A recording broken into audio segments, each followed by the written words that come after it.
ఆటంకం మనకి రాకూడదు అని మనం ప్రార్థన చేసుకోవాలి. ప్రతి ఆదివారం కూడా దేవుని సన్నిధిలో మనం కనబడాలి. ఎందుకంటే దేవుడు మనల్ని ఆశీర్వదిస్తానన్నాడు. ఎక్కడి నుండి ఆశీర్వదిస్తానన్నాడు? పరలోకం నుండి ఆశీర్వదిస్తానన్నాడా? మనం ఏం చదువుకున్నాం పోయిన వారం?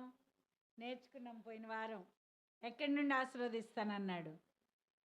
చెప్పాలి, ఎవరు చెప్తారు? ఎక్కడి నుండి ఆశీర్వదిస్తానన్నాడు దేవుడు? దేవుని సన్నిధికి మనం వచ్చినప్పుడు, దేవుని సన్నిధిలో మనం కూర్చున్నప్పుడు, ప్రతి ఆదివారం దేవుడు దేవుని సన్నిధికి రావాలి అని మనకి చెప్పాడు. ఆ రీతిగానే మనం ప్రతి ఆదివారం దేవుని మందిరంలోకి వచ్చాం. మరి ఇప్పుడు దేవుని ఆశీర్వాదం ఎక్కడి నుండి వస్తుంది మనకి?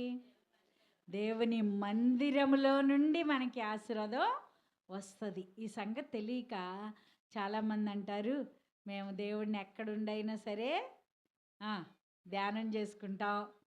కొంతమంది అయితే ఫోటోల దగ్గర దండం పెట్టుకుంటాం. అన్ని ఫోటోలతో పాటు యేసయ్య ఫోటో కూడా. కొంతమంది దగ్గరికి వెళ్ళినప్పుడు మాట్లాడినప్పుడు చక్కగా మాట్లాడతారనమాట. వాళ్ళు ఏమని అంటారంటే, అమ్మ మా ఇంట్లో అన్ని ఫోటోలతో పాటు ఎవరి ఫోటో ఉంది? యేసయ్య ఫోటో కూడా ఉంది. అక్కడ కూడా మేము అగరొత్తులు వెలిగిస్తాం, ఇంకా దండలేస్తాం, ఇంకా మైన్ పొత్తులు వెలిగిస్తాం, ఇంకా చాలా రకాలు చేస్తాం అని చెప్తారు. యేసయ్య మనల్ని అగరొత్తులు వెలిగించాలని, అయి చేయాలని, ఈ చేయాలని యేసయ్య ఆశపడట్లేదు. దండ ఎవరికి వేస్తారంటే ఘనులకి వేస్తారు. వాస్తవంగా దండేయమని కూడా యేసయ్య ఆశపడట్లేదు. మరి ఏం ఆశపడుతున్నాడు అని అంటే, పోయిన సంవత్సరం క్యాలెండర్లో మీ అందరి ఇళ్ళల్లో ఉన్నాయి. మరి మీరు ఆ క్యాలెండర్ను పడేశారో మరి ఏం చేశారో నాకైతే తెలియదు. కానీ ఆ క్యాలెండర్లో చాలా శ్రేష్టమైన వాక్యాలు ఉన్నాయి. వాక్యంతో పాటు అందులో రకరకాల మందిరాలు ఉన్నాయి. పోయిన సంవత్సరం ప్రత్యేకత క్యాలెండర్లు అదనమాట. అన్నీ కూడా యెరూషలేములో కట్టిన మందిరాలు ఎన్ని మోడల్గా కట్టారో ఆ 6 రకాల మందిరాలు ఆ క్యాలెండర్లో వేశారనమాట. అందుకని ఆ క్యాలెండర్ సెలెక్ట్ చేసుకొని అది తీసుకొచ్చాం. మొన్న ఒకసారి మన పిల్లల్ని అడిగాను. అయితే క్యాలెండర్ అంటే క్యాలెండరే అనుకుంటున్నారు. క్యాలెండర్ అంటే క్యాలెండర్ అనుకోవద్దు మీరు. దానిలో ఉండే శ్రేష్టమైన వాక్యాన్ని ప్రతిరోజు మీరెంత కంగారుగా వెళ్ళిపోతే ఆ పైనున్న వాక్యమే చదవండి. ప్రశాంతంగా వెళ్తే ఆ మధ్యలో ఉన్న వాక్యాలు చదవండి. కొంతమంది క్యాలెండర్ ఇస్తారు కానీ అందులో మధ్యలో వాక్యాలు ఉండవు. కొంతమందికి ఆ తారీఖు ఒక్కటే ఉంటుంది, పైన ఒక బొమ్మ మాత్రమే ఉంటుంది. క్యాలెండర్ ముఖ్యం కాదు, కానీ మనకి బైబిల్ చదవాలి, వాక్యం చదవాలి. వాక్యం మనకి శక్తినిస్తుంది, వాక్యం మనకి బలమిస్తుంది, వాక్యం మనకి ఆరోగ్యాన్ని ఇస్తుంది. మరి ఆ క్యాలెండర్ వాక్యమే ఎందుకు చదవాలి? బైబిల్ తీసుకుని చదువుకోవచ్చుగా అని మీరు అనొచ్చు. ఒక్కొక్కసారి మీరు పనికి వెళ్తూ ఉంటారు. బైబిల్ ఏమని రాస్తుందంటే, మీరు లోపలికి వచ్చినా దీవించబడతారు, వెలుపలికి వెళ్ళినా దీవించబడతారు. మీరు కొన్నిసార్లు ఊరు వెళ్ళేటప్పుడు ప్రార్థన చేసుకుంటారు, ఊరు నుండి వచ్చినాక ప్రార్థన చేసుకోరు.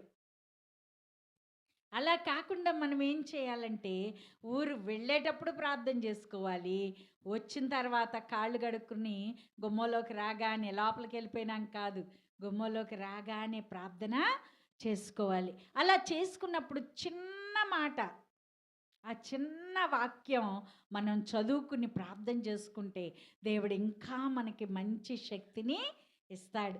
ఈ సంవత్సరంలో స్పెషల్ ఏంటంటే, ప్రతి పేజీలో నూతనం అని రాసి ఉంటుంది అనమాట. ప్రతి పేజీలో క్యాలెండర్లో ఏమని రాసి ఉంటుంది? నూతన అనే మాట రాసి ఉంటుంది. అంటే ఈ సంవత్సరం అంతా మనకు కొత్తదే, పాతది అయిపోదు. ఎందుకని అనంటే, మన జీవితం కొత్తగా ఉండాలని యేసయ్య ఆశపడతా ఉంటాను. మనము ఈ బైబిల్ మరి మీరెన్ని సంవత్సరాల నుండి చదువుతున్నారో నాకు తెలీదు గానీ, నేనైతే నా నేను 8థ్ క్లాసు 8దో తరగతి నుండి చదువుతున్నా. అంతకుముందు అంత ఇంట్రెస్ట్‌గా ఉండేదాన్ని కాదు గానీ, 8దో తరగతి నుండి ఒక్కొక్క మాట నేర్చుకుంటూ వచ్చా. ఆ ఒక్కొక్క మాట నేను నేర్చుకోవటమే కాదు, దేవుడు నాకేం చెప్పాడంటే, ఆ ఒక్క మాటే అందరికీ చెప్పమన్నాడు. అందరికీ చెప్పమంటే వాస్తవంగా అయితే మా మా మందిరంలో చిన్నపిల్లలకి ఏం చెప్పేవాళ్ళు కాదు. పాస్టర్ గారికి కూడా తెలీదు చిన్నపిల్లలకి చెప్పాలని. ఆ పాస్టర్ గారు కూడా వచ్చేవాళ్ళు వాక్యం చెప్పి ఇచ్చిన అవి తీసుకొని వెళ్ళిపోతూ ఉండేవాళ్ళనమాట. నాకైతే మనసు బాధ అయిపోయేది చూసినప్పుడు. అయితే ఈ చిన్నపిల్లలకి నేనే చెప్తా అని చెప్పి అది నాకంటే పెద్దగుండేది బైబిలు. ఆ బైబిల్ మోసుకుంటూ వెళ్తే ఎంతమంది రోడ్డు బారు ఎక్కిరిస్తూ ఉండేవాళ్ళు. ఆ పిల్లకంటే బైబిలే పెద్దగా ఉందని. అంత చిన్నగా ఉండేదాన్ని అనమాట నేను. ఆ ఆ సమయంలోనే ఆ బైబిల్ చెప్పటం మొదలుపెట్టా. ఆ బైబిల్ చెప్తూ ఉండగా నేను డిగ్రీకి వచ్చేటప్పటికి ఆ మొట్టమొదటిగా బైబిల్ చెప్పినప్పుడు ఉన్న సండే స్కూల్ పిల్లలందరూ పాస్టర్లు అయిపోయారు. దేవునికి స్తోత్రం చెప్పండి. హల్లెలూయా. ఆ పాస్టర్ గారులు అభిషేకం చేసేటప్పుడల్లా అక్క మీరు రండి, మీరు ఒకసారి రండి. అప్పటికి నేను పాస్టర్ని కాదు. మేము దేవుని పాస్టర్ కింద ఇక్కడికి వచ్చి ఎన్ని సంవత్సరాలు అయింది? కేవలం 15 సంవత్సరాలే. కానీ నేను ఎన్నో ఎన్నో తరగతి నుండి చెప్తూ మొదలుపెట్టాను? 8దో తరగతి నుండి చెప్పటం మొదలుపెట్టా. అంటే 12 సంవత్సరాలప్పటి నుండి. మరి అన్ని సంవత్సరాల నుండి అలా చెప్తూ చెప్తూ వచ్చాక మ్యారేజ్ అయిన తర్వాత మా ఊరిలో కూడా చిన్నపిల్లలకు చెప్పేవాళ్ళు ఎవరు లేరు. మా మందిరంలో కూడా చిన్నపిల్లలు చెప్పేవాళ్ళు ఎవరు లేరు. మా పాస్టర్ గారికి కూడా తెలీదు. అయితే పాస్టర్ గారిని నేనే అడిగా, అయ్యగారండి చిన్నపిల్లలకి నేను చెప్తానండి అని అడిగా. అమ్మ అంతకంటే సంతోషమే ఉంది, చెప్పమ్మా అన్నారనమాట. అనగా నేను మొదలుపెట్టా. అలా చెప్పటం దేవుడు నాకు అలవాటు చేశాడు. చిన్నపిల్లలకి వాళ్ళ మనస్సులో చిన్నప్పుడు నేర్చుకున్న వాక్యాలే ఇప్పుడు గుర్తొస్తున్నాయి. పెద్ద అయిన తర్వాత నేర్చుకున్న వాక్యాలు ఏవి కూడా గుర్తు రావట్లా. చిన్నప్పుడు మనం నేర్చుకున్న మాటలు ఎప్పుడు కూడా మన హృదయంలో అలాగ ఉండిపోతాయి అన్నమాట. అందుకే చిన్నపిల్లల్ని ఎవరు తిట్టొద్దు, కొట్టొద్దు. మందిరానికి వచ్చేటప్పుడు మీరు 1కి 100 సార్లు చెప్పండి, అయ్యా మౌనంగా కూర్చోండి, వాక్యం వినండి, మాటలు వినండి, కావాలంటే నీకు ఓ 10 రూపాయలు ఇస్తాననైనా చెప్పండి. ఎందుకంటే మంచి పని చేసేటప్పుడు మనం వాళ్ళకి ఇస్తే తప్పేమీ కాదు, లంచమేం కాదు. ఎందుకంటే దేవుని మాట వాళ్ళు వినాలి. ఆ వినడం కోసం మనం ఏదో ఒకటి చెయ్యాలి. వాళ్ళకి ఇంట్రెస్ట్ వచ్చేటట్టుగా మనం చెప్పటం అలవాటు చేసుకోవాలి. ఇక్కడికి వచ్చి కొడితే వాళ్ళు ఏం చేస్తారంటే ఏడిసి ఉన్న మాటలు కూడా మర్చిపోతారు. అలా చెయ్యొద్దు. ఇక్కడ మొట్టమొదటి పేజీలో మాట చెప్పాలని నేను ఆశపడతా ఉన్నాను. మొట్టమొదటి పేజీలో ఏమనుందంటే నూతన సృష్టి. నూతన సృష్టి. దేవుడు మన సృష్టి చేసేటప్పుడు ఎంతో ప్రేమతో సృష్టిని చేస్తూ వచ్చాడన్నమాట. చేసినాక అక్కడ అంటా ఉన్నాడు, కాగా ఎవడైనను క్రీస్తునందున్న ఎడల వాడు నూతన సృష్టి. ఎవరంట నూతన సృష్టి? భూమి ఆకాశం కాదు. భూమి ఆకాశం లేకపోతే ఈ చెట్లు, చేమలు, పక్షులు, కుక్కలు, నక్కలు ఈ కాదు నూతన సృష్టి. దేవుడు ఏమంటున్నాడంటే కాగా ఎవడైనా క్రీస్తునందున్న ఎడల వాడు నూతన సృష్టి. ఎవరైతే యేసయ్యలోకి వస్తామో, ఎవరైతే యేసయ్యని నమ్ముకుంటామో, ఎవరైతే యేసయ్యకి ఇష్టమైన జీవితం జీవిస్తామో వాళ్ళంట ఎలాంటి సృష్టి? నూతన సృష్టి. మన ఇంట్లో ఉన్న కొత్త వస్తువుల మీద ఎక్కువ ప్రేమ ఉంటుందా, పాత వాటి మీద ఎక్కువ ప్రేమ ఉంటుందా? కొత్త చీర కట్టుకున్నప్పుడు మీరు అక్కడ కూర్చోమంటే కూర్చుంటారా కూరగాయలు కోసే దగ్గర? ఎందుకని? అంటే క్రొత్తది అనేటప్పటికి దానికొక ఆకర్షణ ఉంటదన్నమాట. ఆ క్రొత్తది అనంగానే మనం కూర్చునే దగ్గర చూసుకుంటాం. ఈ కుర్చీకి ఏమన్నా మరకలున్నాయా? లేకపోతే మట్టుందా? లేపోతే అటు ఇటు నడుస్తా ఎవరైనా చెయ్యి ఇట్ట అంటారేమో. ఆ! ఏ ఏదైనా నాకు అంటిస్తారేమో. మరి క్రొత్తది అనేటప్పటికి దాని మీద మన మనసు మనం కట్టుకున్న దగ్గర నుండి కూడా ఆ! మన మనసంతా ఎక్కడుంటది? క్రొత్త దాని మీద ఉంటది. నువ్వు యేసయ్యలో క్రొత్తదిగా చేయబడతావు అని దేవుడు సెలవిస్తా ఉన్నాడు మనకి దినాన. ఈ రెండో వారంలో దేవుడు మనకేం నేర్పిస్తా ఉన్నాడంటే నువ్వు క్రొత్త వ్యక్తిగా చేయబడతావు.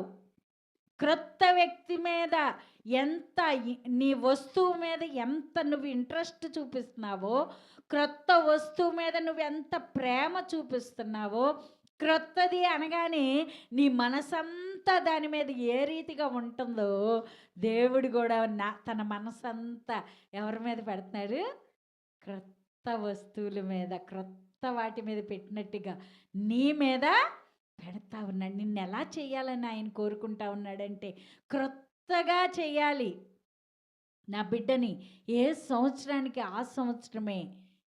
ఎవరైనా క్రీస్తునందున్న ఎడల వాడు నూతన సృష్టి. ఈ సృష్టిలో ఉన్న వాటిని అన్నిటినీ కూడా ఒక్కొక్కటిగా ఎలా చేశాడో దేవుడు. కొంతమంది అనుకుంటారు మందులు ఎక్కడో తయారైనవి అనుకుంటారు. ఇంట్లో ఉన్న జీలకర్ర నీళ్ళు కాసిన కలుపుకుని తాగండి నాన్న అంటే ఎవరు కూడా ఇష్టపడరు. కానీ ఎక్కడికి వెళ్తారు? మందుల షాప్లోకి వెళ్ళి మందు అయితే కొన్ని కొన్ని అలా డైరెక్ట్గా మనం వేసుకోవడం వల్ల నష్టాలు ఉన్నాయి. అన్నీ కూడా నీకు తెలుసా? జీలకర్ర ఎన్ని తాగాలో, ఎన్ని నీళ్ళు తాగాలో మీకు తెలుసా? తెలీదు. మరి అందుకని ట్యాబ్లెట్లు తయారు చేశారు. కానీ మందులు ఎవరు పెట్టారు? మందులు మనుషులు కనిపెట్టినా ఆ మందు ఎక్కడి నుండి తయారు చేశారు? చెట్ల నుండే తయారు చేశారు. మరి చెట్లు ఎవరు చేశారు? దేవుడే చేశాడు. మరి ఇట్లా ప్రతీది కూడా దేవుడు చేసిన దానిలో నుండే మనుషులు కనిపెడుతున్నారు. కానీ దేవుడు చేయకుండా దేనిని కూడా ఏ వ్యక్తి కూడా కనిపెట్టలేదు. ఇప్పుడు చంద్రుడి దగ్గరికి వెళ్తున్నారంట, చంద్రమండలానికి వెళ్తున్నారు. చంద్రుడిని ఎవరు చేశారు? చంద్రుడిని చేసినోడు గొప్పోడా? చంద్రమండలానికి వెళ్ళినోళ్ళు గొప్పోళ్ళా? ఈ మధ్యకాలంలో ఒక ఆడామె వెళ్ళింది, సునీత విలియమ్స్ అని. నిజంగా కొన్ని సంఘటనలు దేవుడు మనుషులకి జ్ఞానం వచ్చేటట్టు చేస్తాడు. ఆమె ఒకసారి వెళ్ళింది చంద్రమండలానికి, మరలా తిరిగి క్షేమంగా వచ్చేసింది. కాలు ఎగరేసింది, జనాలకి జెండా ఊపింది. అందరూ కూడా ఎంత మెచ్చుకున్నారు. అమ్మాయి వెళ్ళటం అంటే మాటలు కాదు, మగవాళ్ళతో సమానంగా చక్కగా చంద్రమండలానికి ధైర్యంగా వెళ్ళి వచ్చింది అని అందరూ మెచ్చుకున్నారు. రెండోసారి వెళ్ళింది, క్షేమంగా వచ్చింది. మూడోసారి వెళ్ళింది, అక్కడే ఉంది. ఇంకా రాలా, ఇంకా రాలా, ఇంకా రాలేదు. రావడానికి ప్రభుత్వం, మన మోడీ గారు ప్రధానమంత్రి, ఇంకా ఇతర దేశాల వాళ్ళు రకరకాల ప్రయత్నాలు చేస్తూ ఉన్నారు. ఆమంట తీసుకెళ్ళిన ఆహార పదార్థాలన్నీ అయిపోయినాయి అంట, గాలి అయిపోతుందంట. ఇప్పుడు ఆవిడని తీసుకురావడానికి కొన్ని కోట్ల రూపాయలు విలువ చేసేటట్టుగా ఆ యంత్రాలు మళ్ళీ తయారు చేయాల్సిన అవసరత ఉంది. కానీ నీకోసం చంద్రుడిని ఎన్ని సంవత్సరాల క్రితం చేశాడు దేవుడు? నీకు రాత్రిపూట వెలిగివ్వడానికి చంద్రుడిని చేశానని చెప్పాడు. పగటిపూట వెలిగివ్వడానికి సూర్యుడిని చేశానని చెప్పాడు. నిన్ను అంతగా ప్రేమించి దేవుడు ఈ సృష్టిని చేస్తే మనిషి జ్ఞానం ఎలా తయారైందంటే అసలు ఆ చంద్రుడిలో ఏముందో నేను చూడాలి, ఈ సూర్యుడిలో ఏముందో నేను చూడాలి, ఈ సూర్యుడు ఎంత పొడవున్నాడో చూడాలి, సూర్యుడికి ఎంత వెలుగుందో నేను చూడాలి, చంద్రుడి వైశాల్యం ఎంతో నేను చూడాలి అనుకుంటున్నాడు. కానీ సూర్యుడిని చేసినోడిని, చంద్రుణ్ణి చేసినోడిని మర్చిపోతున్నారు. సూర్యుడిని చేసినోడిని మర్చిపోతున్నారు, చంద్రుడిని చేసినోడిని మర్చిపోతున్నారు. ఇప్పుడు జ్ఞాపకం వస్తున్నాడా దేవుడు? ఎవరికి జ్ఞాపకం రావాలి? ఆ సునీత విలియమ్స్కి జ్ఞాపకం రావాలి. ఆమెతో పాటు ఉన్న ఆ సైంటిస్టులందరికీ జ్ఞాపకం రావాలి. ఎందుకనంటే చంద్రుడిని చేసిన ఆయన గొప్పవాడు. చంద్రుడి మీదకి వెళ్ళి నువ్వు గొప్పదానివి, గొప్పవాడివి కానే కాదు. చంద్రుణ్ణి చేసిన ఆయన గొప్పవాడు. ఆయన సృష్టి చేశాడు. ఎవరి కోసం చేశాడంటే నీ కోసమే చేశాడు. ఒకవేళ సూర్యుడిని చేయకపోతే నువ్వు 24 గంటలు నిద్రపోవాలి.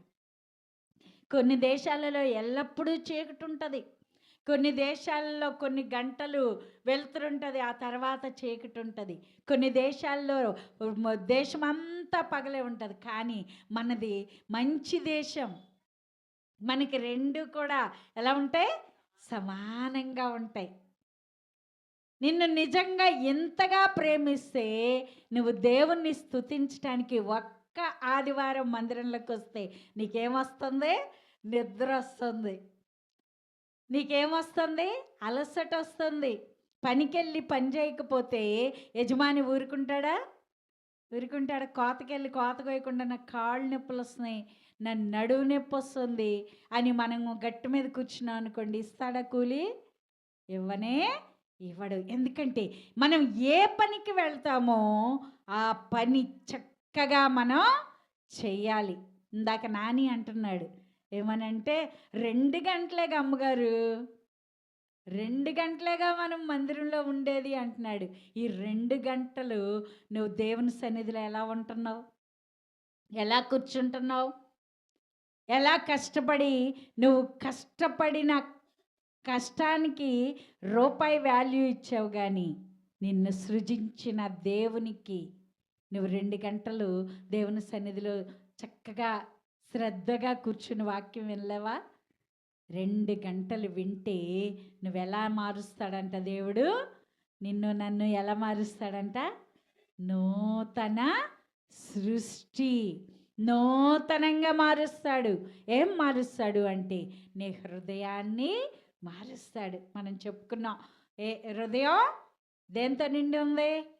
భయంకరమైన వాటితో. చూడండి మార్కు సువార్త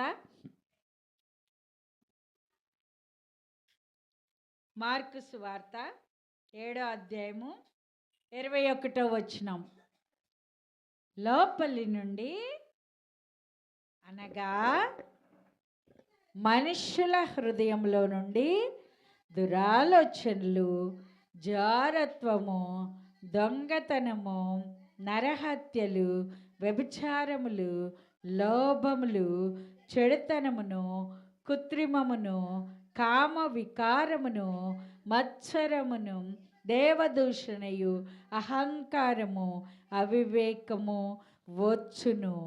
ఈ చెడ్డవన్నీ లోపలి నుండియే బయలు వెళ్ళి మనుష్యుని అపవిత్రపరచునని ఆయన చెప్పెను. ఎక్కడి నుండి వస్తున్నాయంట? మనుషుల హృదయంలో నుండే వస్తున్నాయి. చిన్నపిల్లలకి మనం ఎవరని చెప్పకుండా ఒక బిస్కెట్ అక్కడ పెట్టి సైలెంట్గా ఊరుకున్నాం అనుకోండి, వాడు అటు ఇటు నడుస్తూ ఆ బిస్కెట్ తీసుకుని ఏం చేస్తాడు? అక్కడే తినడు. ఏం చేస్తాడు? ముందుగా ఆ బిస్కెట్ తీసుకోగానే ఎక్కడ పెడతాడు? వెనకాలకు పెట్టుకుంటాడన్నమాట. అంటే అది దొంగతనం అనే సంగతి వాడికి తెలుసు. అది ఆ స్కూలు ఎక్కడా లేదు, అలాంటి బడి ఎక్కడా లేదు. కానీ హృదయంలోనే ఆ యొక్క చెడ్డ లక్షణాలు మన హృదయంలోనే ఉన్నాయి. ఆ హృదయంలో చెడ్డ లక్షణాలు కడగబడాలి అంటే, నూతన పరచబడాలి నీ హృదయం అంటే నువ్వెక్కడికి రావాలి? ఎక్కడికి రావాలి? దేవుని మందిరానికి రావాలి. నువ్వు దేవుని మందిరానికి వచ్చినప్పుడు నీ హృదయాన్ని కడిగి పవిత్రపరిచి పరిశుద్ధపరిచి నిన్ను ఎలా చేస్తాడంట దేవుడు? నూతనమైన సృష్టిగా చేస్తాడంట. అంటే నువ్వు ఏది చేసినా నిన్ను ఆశీర్వదిస్తాడు, దీవిస్తాడు. దేవుని మందిరంలో నుండి నీ పైకి ఆశీర్వాదాలు వస్తాయి. నువ్వు నూతనమైన బిడ్డగా మార్చబడతావు. నీకు ఇష్టం లేదా? నువ్వు కొత్తగా ఉండడం నీకు ఇష్టం లేదా? కొత్త వ్యక్తిగా నేను మార్చబడాలి అన్న వాళ్ళందరూ కూడా హృదయాన్ని శుద్ధి చేయి ప్రభువా అని ప్రార్థన చేసుకోవాలి. ప్రభువా, నా హృదయాన్ని శుద్ధి చేయి, నా హృదయం శుద్ధీకరించబడాలి. ఇదిగో ఈ చెడ్డ వాటిని, ఈ చెడ్డ మాటల్ని, ఈ చెడ్డ ఆలోచనల్ని, ఈ దొంగ బుద్ధిని, ఇలాంటి వాటి అన్నిటినీ కూడా నా హృదయంలో నుండి ఏం చేయాలి? దూరపరచు ప్రభువా అని మనం ప్రార్థన చేసుకోవాలి. మనం ఎలా మార్చబడాలి అని యేసయ్య కోరుకుంటా ఉన్నాడంటే నూతన సృష్టిగా మార్చబడాలి, నూతన వ్యక్తిగా మార్చబడాలి, నూతనమైన బిడ్డగా ఉండి నువ్వు ఆయన దృష్టి అంతా కూడా నీ మీద ఉంచి నిన్ను నూతన పరచబడాలి అని ఆయన ఆశపడతా ఉన్నాడు. మరి ఆయన కోరికను ఈ సంవత్సరమైనా నువ్వు తీరుస్తావా? ప్రతి వారం దేవుని మందిరంలోకి వచ్చి వాక్యం విని, వాక్యం ద్వారా నీ హృదయాన్ని ఏం చేసుకోవాలి? కడుక్కోవాలి, శుద్ధీకరించుకోవాలి. ఆ హృదయం కడగబడితే నువ్వెలా మార్చబడతావు? నూతన సృష్టిగా. ఎవరైతే క్రీస్తు యేసునందుంటారో వారు మాత్రమే నూతన సృష్టి. చాలామంది ఇంట్లో కూర్చుని మేము కూడా యేసయ్యని నమ్ముకున్నాం అంటారు. ఇంట్లో కూర్చుని మేము కూడా ప్రార్థన చేసుకుంటున్నామంటారు. ఇంట్లో కూర్చుని మేము కూడా మైన్ పొత్తులు వెలిగిస్తున్నామంటారు. మేము కూడా అగరొత్తులు వెలిగిస్తున్నాం, లేకపోతే మేము కూడా దండలేస్తున్నాం, లేకపోతే పెద్ద మేకప్లు వేస్తున్నాం, లేకపోతే పెద్ద గుడులు కట్టించుకుంటున్నాం అంటారు. గుడి కట్టిస్తే కాదు, గుడి లోపల నువ్వేం చేయాలి? వాక్యాన్ని వినాలి, వాక్యం వినాలి, వాక్యాన్ని శ్రద్ధగా వినాలి, వాక్యానుసారంగా మన హృదయాన్ని మార్చుకోవాలి. అది నువ్వంతటి చేసేది కాదు. నువ్వు మందిరానికి వస్తే నీ మందిరంలోకి వచ్చినప్పుడు నువ్వు వినే వాక్యం నీ హృదయం లోపలికి వెళ్ళి అదేం చేస్తుంది? నీ హృదయాన్ని శుద్ధీకరిస్తుంది. అందుకే మిమ్మల్ని మందిరానికి రమ్మనేది అన్నమాట. మందిరం అది తాటేకుల పాకైనా, అది పెద్దదైనా చిన్నదైనా, ఏదైనా మందిరంలో హృదయపూర్వకంగా దేవుని సన్నిధికి నువ్వు వచ్చి ఆయన సన్నిధిలో ప్రార్థన చేస్తే ఆయన ఏం చేస్తాడంటే నీ హృదయాన్ని శుద్ధి చేసి నిన్ను ఎలా చేస్తాడంట? నూతన సృష్టిగా. ప్రార్థన చేసుకుందాం. ప్రభువా, నేను నూతన సృష్టిగా